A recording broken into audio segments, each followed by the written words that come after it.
Welcomes you all in Bagdiawal Vidya Niketan online classes. Today the topic is a database.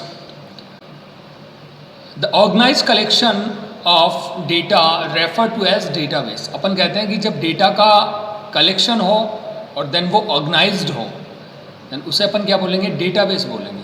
Suppose that अगर अपन ये कहते हैं कि database का यहाँ पे मीनिंग अपन किस एग्जांपल के साथ लेते हैं, तो अपन ये कहते हैं स्कूल के अंदर डेटा होता है, तो अपन ये कहते हैं भी नेम होता है, तो नेम के अंदर क्या होते हैं, सब बच्चों के नेम होते हैं. दैन एड्रेस होता है, दैन उसका कॉन्टैक्ट नंबर होता है, उसका फीस का जो कॉलम होता है. इट मीन सारे के सारे डेटा क्या होते हैं, ऑर्गेनाइज्ड होते हैं. तो अपन ये कहते हैं कि the organised collections of data refer to as the database. Database क्या होता है, ऑर्गेनाइज्ड कलेक्शन होता है डेटा का. नेक्स्ट थिंग आती है कि what is DBMS. DBMS stands for database management system. अपन ये कहते हैं कि database management system is a software use to create and manage the database. जो क्या करेगा, डेटाबेस को बनाएगा और उसे मैनेज करेगा. अब मैनेज का मतलब क्या होता है, यहाँ पे डेटा को सिक्योर करना, ठीक है, डेटा के डुप्लीकेशन को कम करना, डेटा को इंसर्ट करना, डेटा को अपडेट करना, डेटा को डिलीट करना, ये सारे किस में आते हैं, आपके डीबीएमएस का ये वर्क होता है. तो अपन ये कहते हैं कि DBMS is a software that is use to create and manage the database. Next thing क्या आती है, वो आती है एडवांटेजेस ऑफ डेटाबेस.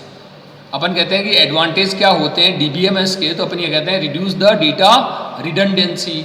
यहाँ पे बोलते हैं अपन what is the meaning of data redundancy. अपन ये कहते हैं in the data storage technology in which the same piece of data, listen to me, same piece of data is held in two separate places. कि जब same piece of data है वो दो अलग अलग जगह पर प्लेस होगा, अपन क्या कह सकते हैं इसको, डेटा रिपीटेशन भी बोल सकते हैं, अपन क्या बोल सकते हैं, डेटा डुप्लीकेशन. तो इसे अपन क्या बोलते हैं, डेटा रिडंडेंसी. तो आपका डीबीएमएस सॉफ्टवेयर क्या करता है, डेटा रिडंडेंसी को रिड्यूस करता है. नेक्स्ट थिंग आती है इन्फोर्स स्टैंडर्ड्स.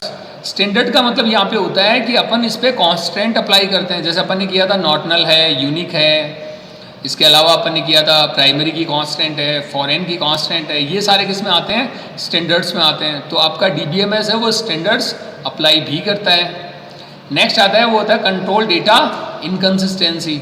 यहाँ पे इनकन्सिस्टेंसी का मीनिंग क्या होता है, अपन ये कहते हैं कि मिसमैचिंग ऑफ डेटा होता है, वही क्या होता है, डेटा इनकन्सिस्टेंसी होता है. यहाँ पे अपन ये कहते हैं कि data inconsistency is a situation where there are multiple tables deals with the same data but may receive from different inputs. ये कहते हैं अपन कि अलग अलग जगह से आपका डेटा इनपुट मिलेगा, ठीक है, और बहुत सारी टेबल्स के अंदर होगा, डेटा तो सेम ही होगा, उसका इनपुट अलग अलग होगा, तो उसका फॉर्मेटिंग भी अलग अलग होगा. तो अगर डेटा एक ही टाइप का हो पर उसका फॉर्मेट अलग अलग हो तो अपन को काम करने में आसानी नहीं रहेगी. तो ये कहता है कि डेटा इनकन्सिस्टेंसी में क्या होता है, यहाँ पे मिसमैचिंग ऑफ डेटा. तो इसको भी क्या करता है, कंट्रोल करने का काम कौन करता है, आपका डीबीएमएस करता है. नेक्स्ट आता है वो होता है मेंटेन डेटा इंटीग्रिटी. यहाँ पे इंटीग्रिटी का मीनिंग सब चीज़ों से ही आता है कि अपन कहते हैं डेटा रिडंडेंसी को कम करना, डेटा इनकन्सिस्टेंसी को कंट्रोल करना, इन्फोर्स स्टैंडर्ड करना. तो अपन ये कहते हैं data integrity is the overall completeness या accuracy and consistency of data. तो अपन ये कहते हैं डेटा इंटीग्रिटी. इंटीग्रिटी यहाँ पे ये मतलब है कि सारे के सारे जितने भी स्टैंडर्ड्स है या अपन कहते हैं डेटा इनकन्सिस्टेंसी को कंट्रोल करना, ये सारे किस में आते हैं, अपने डेटा इंटीग्रिटी में आते हैं. तो डेटा इंटीग्रिटी को मेंटेन कौन करता है, डीबीएमएस मेंटेन करता है. तो अपन ये कहते हैं कि the data integrity means making sure the data remains intact and unchanged through out the its entire life cycle.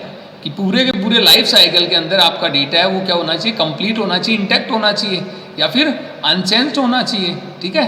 तो ये किस में आता है, आपका डेटा इंटीग्रिटी. तो इन सब जो पॉइंट्स हैं इनको, ये किसके एडवांटेज है, आपके डीबीएमएस के एडवांटेज.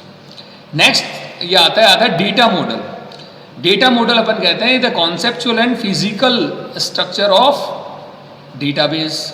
तो अपन ये कहते हैं कि data model refers to the concept to describe the structure of database and certain constant. तो जिस प्रकार से आपका डेटाबेस स्ट्रक्चर होगा वो कॉन्सेप्चुअल हो सकता है, वो फिजिकल स्ट्रक्चर हो सकता है कि किस प्रकार से आपका डेटाबेस बनेगा, कितनी टेबल्स होगी, कौन कौन से कॉन्स्टेंट होंगे, कौन कौन से टेबल एक दूसरे से रिलेटेड होगी, मतलब दोनों में रिलेशन होगा. तो ये सारी चीज़ें किस में आती है, आपके डेटा मॉडल में आती है.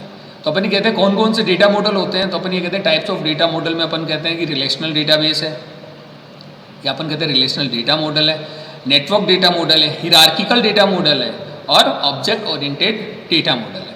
तो ये 4 टाइप्स के डेटा मॉडल अपने जो सिलेबस के अंदर आते हैं। नेक्स्ट अपना आता है वो आता है relational model terminology. First thing ये आती है, ये आता है रिलेशन। यहाँ पे हम बात करें रिलेशन का मीनिंग यहाँ पे ये है कि जब 2 टेबल को अपन कनेक्ट करते हैं, 2 टेबल को अगर अपन जोड़ते हैं तो एक के अंदर क्या होगा प्राइमरी, सेकंड के अंदर क्या होगा फॉरेन। तो अपन ये कहते हैं कि ए कंडीशन और situation that is exist between 2 और मोर tables is called relation.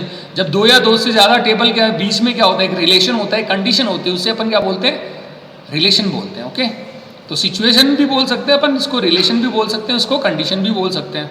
Next आएगा आपके डोमेन। नेक्स्ट तो डोमेन यहाँ पे क्या होता है, a set of permitted value for a particular column. किसी कॉलम के लिए जो परमिटेड वैल्यू क्या होगी, डोमेन होगी। अब यहाँ पे परमिटेड वैल्यू का मीनिंग यहाँ पे क्या होगा, अपन ये कहते हैं सपोज दैट कि अपना कॉलम है वो मेल फीमेल का है, तो वहाँ पे अपन क्या लिखेंगे, या तो एम लिखेंगे या फिर अपन क्या लिखेंगे, एफ लिखेंगे। इट मीन्स वहाँ पर या फिर टी लिखेंगे। तो अपन वहाँ पे आपकी एक परमिटेड वैल्यू है, या तो वहाँ पे आप एम ही लिखोगे या फिर एफ ही लिखोगे या फिर टी लिखोगे। तो कहने का मतलब यहाँ पे ये हुआ कि एक कॉलम के लिए पर्टिकुलर जो वैल्यू होगी, जो परमिटेड वैल्यू होगी, उसके अलावा आप दूसरे फॉर्मेट में या दूसरी वैल्यू आप उसमें इंसर्ट नहीं कर सकते, वो क्या होता है आपका डोमेन। नेक्स्ट आता है टेबल। अपन कहते हैं टेबल क्या होते हैं, table is a group of all the logically related data. जहाँ पे लॉजिकली रिलेटेड डेटा होते हैं और किस फॉर्म में होते हैं, रो एंड कॉलम्स में होते हैं, तो वो क्या होती है आपकी टेबल। नेक्स्ट आता है वो आता है टपल। देखो यहाँ पे अपन रिकॉर्ड को टपल बोलते हैं। रिकॉर्ड मीन्स जैसे मान लो अगर अपन कहते हैं कि 101 डेटा है जिसकी आईडी 101 है, उसमें कौन कौन से डेटा होंगे, उसमें नेम भी हो सकता है, उसमें कॉन्टैक्ट भी हो सकता है, उसमें एड्रेस भी हो सकता है, उसके अलावा उसमें डेट ऑफ बर्थ भी हो सकता है। तो कंप्लीट रो जो होगी वो क्या होगा, रिकॉर्ड होगा, उसे अपन क्या बोलेंगे, टपल। तो अपन इसलिए बोलते हैं कि a row of relation is generally refer to as a tuple. It is also called record, इसे अपन रिकॉर्ड भी बोलते हैं। नेक्स्ट आता है कॉलम, सॉरी एट्रीब्यूट और कॉलम। तो अपन कहते हैं कि इसको एट्रीब्यूट भी बोल सकते हैं, अपन कॉलम भी बोल सकते हैं। A column of relation is generally refer to as an attribute. It is also called field, इसे अपन फील्ड भी बोल सकते हैं। इसका मतलब कॉलम क्या होगा, वो तो होगा एट्रीब्यूट, और रो क्या होगी आपकी टपल। नेक्स्ट आता है आपका डिग्री। देखो मैंने कल जो आपका वीडियो था उसमें भी आपके जो डिग्री एंड कार्डिनलिटी था, इसको अपन कार्टेशियन प्रोडक्ट में भी कार्टेशियन प्रोडक्ट भी बोलते हैं। तो अपन कहते हैं डिग्री का मीनिंग यहाँ पे क्या होता है, this refers to the number of attributes. Attribute means column, कि जितने कॉलम होंगे वही क्या होगी आपकी डिग्री। सपोज दैट किसी टेबल के अंदर 2 कॉलम है, इट मीन्स उसकी डिग्री क्या होगी, 2 होगी।